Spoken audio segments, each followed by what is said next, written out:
Master करती हैं आप? Of course. बस But why are you embarrassed asking me this question? Because मुझे याद न मेरी आई किसी से अब क्या कहना।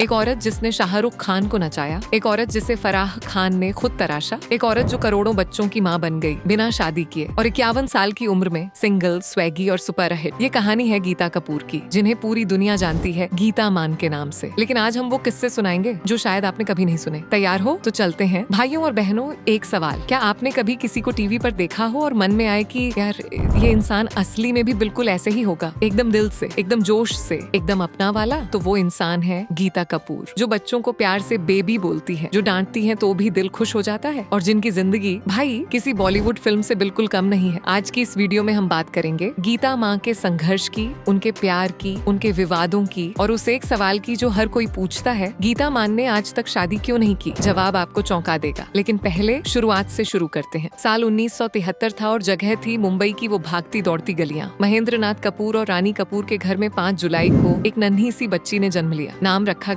गीता। घर था एकदम टिपिकल मिडिल क्लास, मतलब सपने आसमान तक और जेब जमीन पर। एक बहन अनुराधा, एक भाई और बीच में गीता। जिंदगी सीधी सादी चल रही थी। लेकिन इस घर की यह बच्ची बचपन से ही कुछ अलग थी, कुछ ऐसी जो भीड़ में भी अलग दिखे। जब बाकी बच्चे किताबों में मुंह छुपाए बैठे रहते, तब गीता का दिल मचलता था स्टेज के लिए। स्कूल में जब भी कोई फंक्शन होता, गीता के आते ही माहौल बदल जाता था। ऑडियंस ताली बजाते बजाते थक जाती, पर गीता के पांव थकना जानते ही नहीं थे। पढ़ाई को भी उन्होंने हल्के में नहीं लिया। मुंबई यूनिवर्सिटी से ग्रेजुएशन पूरी की, और वो भी पूरे आत्मविश्वास के साथ। लेकिन दिल की गहराई में जो आग जल रही थी, वो थी डांस की। सिर्फ डांस, बस डांस। और फिर आई वो घड़ी जिसने गीता की पूरी दुनिया पलट कर रख दी। उम्र थी महज 15 साल, अभी 16वां साल भी नहीं लगा था। लेकिन मन में एक फैसला पक्का हो चुका था, चाहे कुछ भी हो जाए डांस ही करूंगी। बिजली का बिल भरूं या ना भरूं, ये राह नहीं छोड़ूंगी। और ठीक उसी वक्त, जैसे किसी फिल्म का सबसे जरूरी सीन हो, फराह खान की एंट्री हुई उनकी जिंदगी में। वो फराह खान जो बॉलीवुड में किसी तूफान से कम नहीं थी, जिनका नाम सुनते ही इंडस्ट्री सीधी हो जाती थी। और उन्हीं फराह खान का डांस ग्रुप ज्वाइन कर लिया 15 साल की उस टीनेजर गीता कपूर ने, जिसे शायद खुद भी नहीं पता था कि यह एक कदम उसकी पूरी जिंदगी बदल देगा। सोचो जरा, एक लड़की जिसकी उम्र थी सिर्फ 15 साल, मुंबई की तंग और छोटी गलियों से निकली थी वो। न कोई बड़ा नाम था पीछे, न कोई सिफारिश, और फिर भी सीधे जा पहुंची बॉलीवुड की सबसे बड़ी और सबसे धाकड़ कोरियोग्राफर के साथ काम करने। ये कोई फिल्म की कहानी नहीं थी, ये गीता कपूर की असली जिंदगी थी। फराह खान के साथ काम करते हुए गीता ने डांस की एक एक बारीकी को इस तरह अपने अंदर उतारा, जैसे कोई प्यासा इंसान पानी की एक एक बूंद को सहेज कर पीता है। हर स्टेप, हर मूव, हर एक्सप्रेशन, कुछ भी नजरअंदाज नहीं किया। और धीरे धीरे वो लड़की जो कल तक सीख रही थी, फराह खान की सबसे भरोसेमंद असिस्टेंट बन गई, राइट हैंड नंबर 1। फिर आया 1998 का वो साल जब गीता पहली बार पर्दे पर नजर आई। फिल्म थी कुछ कुछ होता है, और गाना था तुझे याद न मेरी आई। रोल था बैकग्राउंड डांसर का। जी हाँ, आज जिन्हें पूरा देश गीता मांग कहकर बुलाता है, वो पहले बैकग्राउंड में खड़ी थी। लेकिन भाई, बैकग्राउंड में रहना कभी उनकी फितरत में था ही नहीं। उसके बाद तो जो सिलसिला शुरू हुआ वो रुका ही नहीं।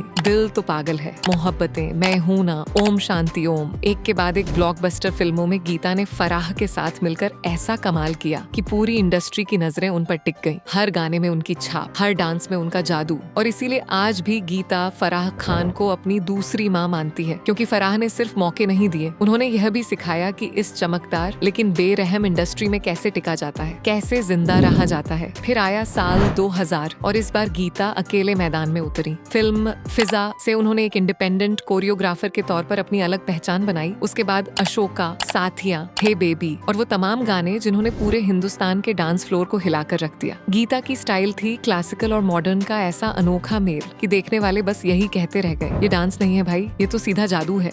साल 2008 में एक ऐसा मोड़ आया जिसने गीता कपूर की जिंदगी को हमेशा के लिए बदल दिया। टीवी की दुनिया में उनकी एंट्री भी कैसी, सीधे डांस इंडिया डांस जैसे धमाकेदार शो से। उनके साथ जज की कुर्सी पर बैठे थे टेरेंस लुइस और रेमो डिसूजा। तीनों अपने अपने फन के उस्ताद, तीनों का अपना अपना जलवा। लेकिन जब शो खत्म होता था और लोग बात करते थे, तो एक ही नाम जुबान पर आता था, गीता। क्योंकि गीता माँ का अंदाज था ही कुछ अलग, कुछ ऐसा जो किसी और में नहीं था। जहाँ बाकी जज स्टेज पर होने वाली परफॉर्मेंस रोमांस को परखते थे, वहाँ गीता उस बच्चे की आंखों में झांकती थी, उसकी मेहनत को पढ़ती थी, उसके दर्द को महसूस करती थी, बच्चों पर इतना प्यार बरसाती थी जैसे वो सच में उनकी अपनी माँ हो। कभी कभी डांट भी लगाती थी, लेकिन वो डांट भी इतनी प्यार भरी होती थी कि देखने वालों के चेहरे पर मुस्कान आ जाती थी। और तभी एक दिन कोरियोग्राफर फिरोज खान ने उन्हें एक नाम दे दिया, गीता माँ। बस फिर क्या था, यह नाम उनकी पहचान बन गया। उनकी पूरी शख्सियत इस एक नाम में समा गई। DID लिटिल मास्टर्स हो या DID डबल्स, डांस के सुपर किड्स हो या super dancer, India's best dancer हो या कोई भी मंच, हर जगह सिर्फ एक नाम गूंजता रहा, गीता माँ। उनकी जजमेंट का तरीका हमेशा एक ही रहा, पहले प्यार से डांटो, फिर जरूरत पड़े तो पूरी बैंड बजा दो और आखिर में गले लगाकर सब कुछ ठीक कर दो। यही उनका जादू था, यही उनकी वो ताकत थी जिसने उन्हें टीवी की असली रानी बना दिया। अब बात करते हैं उस चैप्टर की जिसका इंतजार आप सबको सबसे ज्यादा था, गीता माँ की लव लाइफ। जी हाँ, वो औरत जिसके पास है 51 साल की उम्र, करोड़ों की दौलत, लग्जरी गाड़ियों की पूरी फौज और मुंबई में एक शाही अपार्टमेंट, वो आज भी सिंगल है। लेकिन ये मत सोचना कि उनकी जिंदगी में मोहब्बत कभी आई ही नहीं। आई और खूब आई। सबसे पहले दस्तक दी राजीव पंजाबी ने। साल 2004 में मैं हूं ना के सेट पर दोनों के बीच कुछ ऐसी चिंगारी उठी कि रिश्ता बन गया। करीब 1 साल साथ रहे दोनों, लेकिन गीता का दिल और दिमाग दोनों सिर्फ अपने करियर में डूबे हुए थे। और एक दिन बॉयफ्रेंड को रास्ता दिखा दिया गया बिना किसी हिचकिचाहट के। फिर आए साजिद खान, फराह खान की दोस्ती का फायदा उठाकर दोनों करीब आए और 1.5 साल तक रिश्ता चला। मगर गीता को जल्द ही एहसास हो गया कि यह इंसान न एक जगह टिक सकता है और न ही किसी के साथ कमिटमेंट निभा सकता है। बस फिर गेम ओवर। और फिर आया वो सबसे दिलचस्प और सबसे ज्यादा चर्चा में रहने वाला चैप्टर, टेरेंस लुइस। DID के सेट पर दोनों की केमिस्ट्री इतनी जबरदस्त थी कि न सिर्फ दर्शक बल्कि खुद गीता की माँ भी यही चाहने लगी कि दोनों शादी कर लें। लेकिन गीता ने एक इंटरव्यू में बड़े मजे से ठाके लगाते हुए साफ कह दिया, टेरेंस हस्बैंड मटेरियल नहीं है। और जब यह सब थमा तो आया 2021 का वो मशहूर सिंदूर कांड। गीता की कुछ तस्वीरें सोशल मीडिया पर वायरल हो गईं, जिनमें उनके माथे पर सिंदूर नजर आ रहा था। बस फिर क्या था, पूरा इंटरनेट एक ही सवाल पूछने लगा, क्या गीता मान ने चुपचाप शादी कर ली? चारों तरफ से एक ही सवाल उठने लगा, क्या सच में गीता मान ने शादी कर ली? नाम जोड़ा जाने लगा राजीव कुंजी से। सोशल मीडिया पर तरह तरह की अफवाहें उड़ने लगी, लेकिन गीता ने बिना देर किए सब साफ कर दिया। उन्होंने कहा, यह सुपर डांसर 4 के एक एपिसोड का लुक था। मैं शादीशुदा नहीं हूँ, मैं भगवान शिव की सच्ची भक्त हूँ और हर सोमवार पूजा के बाद सिंदूर लगाती हूँ। बात खत्म। लेकिन इसके बाद उन्होंने एक इंटरव्यू में जो दिल की बात कही वो सुनने लायक थी। उन्होंने कहा, मैं भी एक इंसान हूँ, लोगों से मिलती जुलती हूँ, जब वाइब मैच होती है तो इंटरेस्ट भी लेती हूँ, लेकिन सच ये है कि पति वाली फीलिंग मुझे कभी आई ही नहीं। मेरा पहला प्यार हमेशा से मेरा काम रहा है और आगे भी यही रहेगा। ये सुनकर दिल भर आया ना। अब बात करते हैं उस पहलू की जो गीता माँ को सिर्फ एक इमोशनल इंसान नहीं बल्कि एक बेहद समझदार और कामयाब औरत साबित करता है, और वो है पैसा। जी हाँ, गीता माँ सिर्फ दिल से नहीं दिमाग से भी उतनी ही मजबूती से खेलती है। साल 2024 में उनकी कुल नेटवर्थ पहुँच चुकी है करीब 65 करोड़ रुपए तक। एक बार फिर सुन लो, 65 करोड़। और ये रकम आती कहाँ से है? हर एक टीवी एपिसोड के लिए उन्हें मिलते हैं 5 से 6 लाख रुपए। किसी फिल्म के एक गाने की कोरियोग्राफी करने का मेहनताना है 15 लाख रुपए। इसके अलावा उनकी अपनी डांस एकेडमी से भी जबरदस्त कमाई होती है और ऊपर से विज्ञापनों की दुनिया से भी मोटी रकम उनके खाते में आती रहती है।